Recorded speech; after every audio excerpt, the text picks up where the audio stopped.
Welcome back to the show, and today, my friends, I've got an extra special treat for you as I'm going to be taking you through my list of the top 10 open world games of all time, ranked. Now, long-time watchers of the channel will know that open world video games are my absolute ish. They are my thing. There is literally nothing better on this earth than abandoning all of your worries and slipping into the unreality of a lovingly created digital world. It's escapism at its finest, and let's face it, the world of late has been little more than a diseased dumpster truck on fire, so there's been plenty that we've wanted to hide from.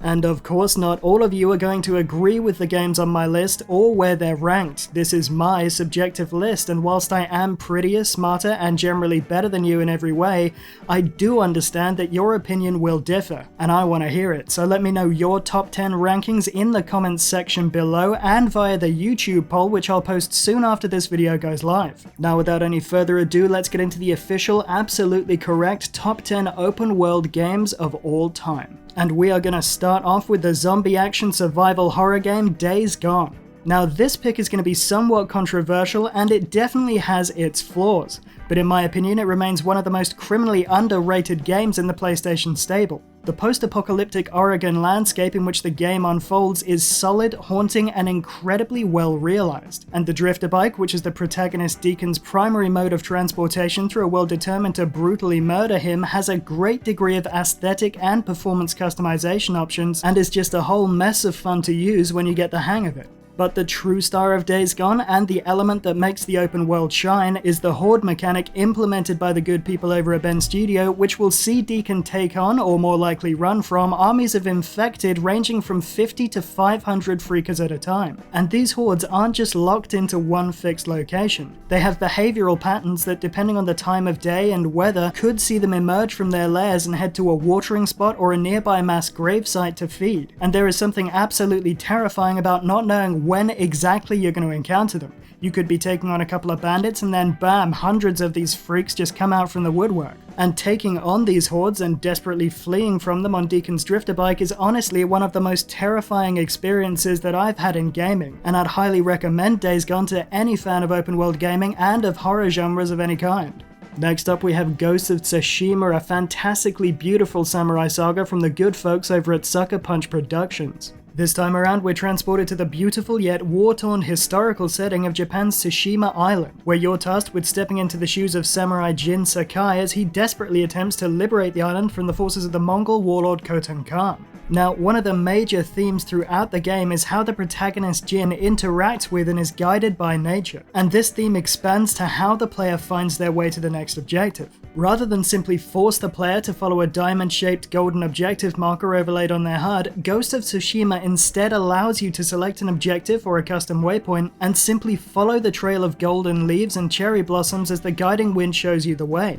It's a phenomenally immersive system that I'd love to see implemented more widely in upcoming open world games. Beyond that, the story is solid and the characters are superbly animated and voiced, and the ranged and close combat gameplay mechanics, which essentially involve shifting between a set of combat styles on the fly to match your opponent's weaknesses, are liquid smooth and incredibly satisfying to master. Another aspect of Ghost of Tsushima that I love is the influence that cinema has had over the development of the game. It's obvious from the iconic standoff mode that often precedes combat in Ghost of Tsushima that the devs pored over the works of Akira Kurosawa when creating the game, and they even went so far as to include a bespoke Kurosawa graphics option which essentially turns the game into a dubbed black and white Japanese language movie. Plus, if you're a fan of the game, we've got good news because a sequel is all but confirmed to be in the works, and there's even going to be a movie adaptation, so there's plenty more to come.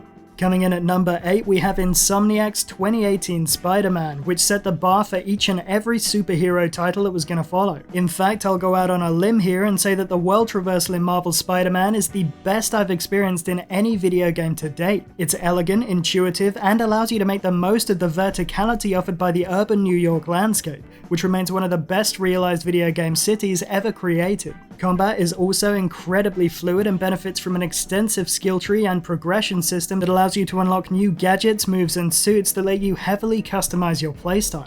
And sure, in the later stages of the game, some of the map clearing missions can get a little bit repetitive, especially if you're going for the platinum. But that aside, Marvel's Spider-Man remains one of the greatest open world experiences ever released, and I cannot wait for the sequel, which is currently slated for release sometime in 2023. But moving on, I couldn't exactly make a video about RPGs and not talk about The Witcher 3 Wild Hunt, an absolute monster of a video game which has left an indelible mark on the video gaming industry.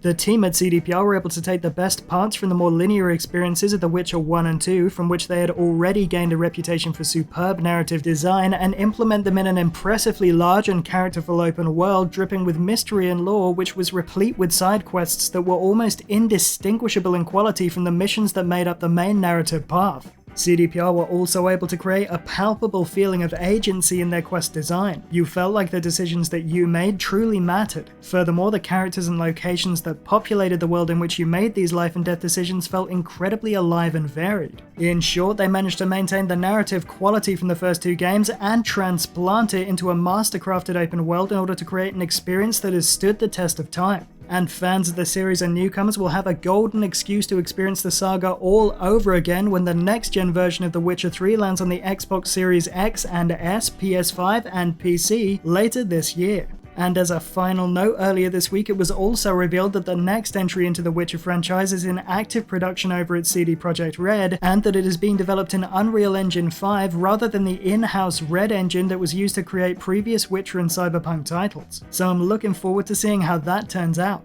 Coming in at number 6, we have Elden Ring, the tough-as-nails Soulsborne title from developers From Software. As with CDPR, From Software took their tried and tested approach to punishingly difficult gameplay and injected it into the heart of a world replete with colossal architecture and a rich nougaty vein of lore contributed by none other than George R.R. Martin himself. It was an undeniably risky move, and they freaking nailed it. Prior to Elden Ring's release, I had attempted to penetrate the Souls genre's unwavering barrier of cold indifference multiple times to no avail. But with Elden Ring, everything just seemed to click into place. The lore was that little bit less obfuscated, the fantastical environment was stunning, the boss fights were exhilaratingly difficult, and more importantly, it gave you options as to how you wanted to tackle the game. Don't feel like taking on a legacy dungeon? That's fine, just head out into the open world, level up, and maybe find a few crypts, graves, churches, and glowing trees that'll give you some choice gear and healing upgrades. The open world, by its very nature, creates a more dynamic gameplay loop than has ever been possible in any previous From Software game to date. And the other thing that I love about the game is that it doesn't hold your hand at all. I mean, don't get me wrong, there's plenty to do out there in that open world and fascinating quest lines to enjoy. But let me tell you, kid, you are going to have to seek them out, as the game is not going to hand you anything on a platter. Plus, sure, there are sites of grace that point you in the direction you need to go to complete the central quest line, but apart from that, you're completely on your own when it comes to objective finding. As an example, at one point I was completing a story arc for the Witch Ranni, and I was tasked simply with finding some random sorceress. And literally the only help that I was given in this task was the small nugget of information that she was in Limgrave somewhere. And just in case you don't know, Limgrave is freaking massive. Anyway, I found her and I'm all the richer for it, but you get the picture. They basically took Ghost of Tsushima's approach to guiding the player and flat out sprinted in completely the opposite direction. And some crazy how it was just as satisfying an experience. Oh, and just one final piece of advice, keep a notebook nearby to jot down any important sounding details that NPCs are sure to spout off as you journey through the lands between, as there is literally no quest log at all, and there is literally nothing worse than forgetting a name or location and having to trek over to Reddit for the answer. In short, I am not a hardcore Soulsborne fan, and I absolutely adore Elden Ring, so if you're on the fence, be sure to jump in and experience it for yourself. And if you do that, be sure to make the most of community videos, the subreddit, and interactive maps that show you where every point of interest is if you don't have the time to trawl around on torrent for hours on end. Now my next pick is going to be uber polarizing, but it is a personal favorite, so coming in at number 5 is the action, exploration, open world saga that is Death Stranding. Now the plot of the game is difficult to describe, but in short, an event known as the Death Stranding has caused the land of the living to become entangled with that of the dead, which resulted in spectral beings known as beach things or BTs, which were essentially people who died and were unable to cross over to the other side, becoming stranded in our reality. Contact between a living human and a BT causes what's known as a void out, which is essentially a massive explosion. And at the point that the game was set, these big bangs have effectively gutted the majority of human cities, causing the remainder of humanity to cloister themselves away in walled-off cities and prepper bunkers. These poor souls are now completely dependent on porters who are willing to brave the wilds in order to send and receive key supplies needed to keep our race going. And therein lies the central gameplay loop, which involves delivering increasingly heavy packages to increasingly far away places, all the time trying to avoid BTs and rain, which ages you if it touches your skin. In this dystopian world, you take control of Sam Porter Bridges, aka Norman Reedus, who is able to detect beach things with the aid of his bridge baby BB, which, you know what, I'm just not going to get into right now. But with these powers, Sam is tasked with reconnecting the vestiges of mankind and attempting to walk back the extinction of humanity by unraveling the mystery of the Death Stranding event. Along the way, you carefully forge a path through a gorgeous, unique landscape ranging from mossy cliffs to snowy peaks, tar-filled lakes, and ruined urban environments. And this world exists against the backdrop of a whirlpool of lore that covers death, the afterlife, Egyptian mythology, the soul, mass extinction events, ethereal beaches, and humanity's fundamental need to be connected to one another. It's a game that honestly feels like it shouldn't exist, a ridiculous melding of concepts and gameplay mechanics born from the twisted mind of Hideo Kojima and a team of artists, programmers, engineers, and devs who were willing to take a risk on something completely new. And I'm so damn glad they did, because it's a unique game, and if you haven't experienced it yet and you want to try something different, I heartily recommend this game. Next up, we have Horizon Zero Dawn from developer Guerrilla Games, yet another title with a fantastic concept backed up by amazing world building, impactful voice acting, stellar gameplay mechanics, and some of the best creature design that I've ever seen in a video game.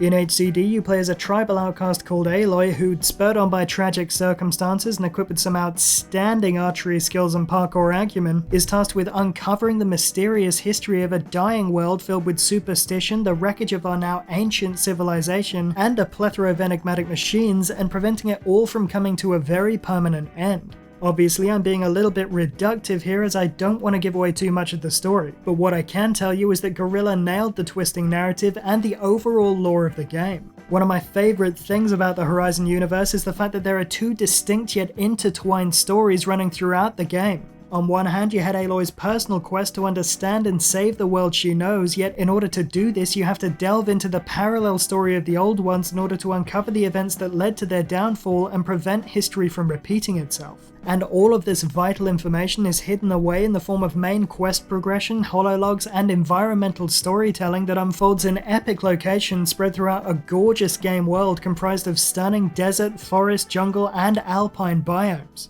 It's honestly a virtual photographer's wet dream, and the most impressive thing is that by the end of the journey, literally every aspect of the seemingly illogical and fantastical world in which Zero Dawn is set is perfectly explained by the lore. And just as a quick aside, I went for Zero Dawn for this pick because I've completed it and got the plat, but really it shares the slot with the sequel Horizon Forbidden West, with which it seems the developers have taken all the best elements from the original and added a bunch of new gameplay mechanics to boot. So get out there and play them, you beautiful filthy animals. Coming in at number 3, we have The Elder Scrolls Skyrim, a game that launched 1,000 re-releases of itself. When it first released on the 11th of the 11th, 2011, Skyrim represented the pinnacle of open-world fantasy role-playing gaming. Its story was epic, its map massive, its dragons scary, and its Khajiits hairy. There was nothing not to love, and because of this, it stood the test of time. And to be honest, that's enough spiel for this entry. I know Skyrim, you know Skyrim, we all play as the stealthy archer, and we all quick save an angry murder Nazim every time he asks us if we make it out to the Cloud District very often. Moving on, and in the penultimate spot, we have The Legend of Zelda Breath of the Wild, the game that brought the magic back into my life and got a whole new generation of gamers horny for fish people. Seriously though, the charming graphical style and the world design of the latest Zelda entry represented a phenomenal step forward for the series. From the moment I walked out onto the Grand Plateau at the outset of the game, I was struck by the sheer scale of Hyrule and the beauty of that starting environment. There was an air of unrestricted possibility and mystery. It just modernized the series and offered fans an unprecedented degree of freedom as to how they approach the game. I mean, once players had acquired the glider from King Daddy Rome at the Temple of Time, they were pretty much free to explore the game however they wanted. You could head straight up to the castle if you wanted and face Calamity Ganon right out of the gate, or you could not be a total psychopath and instead get lost in the world, resurrecting towers, puzzle solving, cooking, talking to NPCs, finding armor sets, taming horses, or hunting down collectibles and shrines that would allow Link to upgrade his health, stamina, and equipment slots, and eventually allow you to unlock the Master Sword.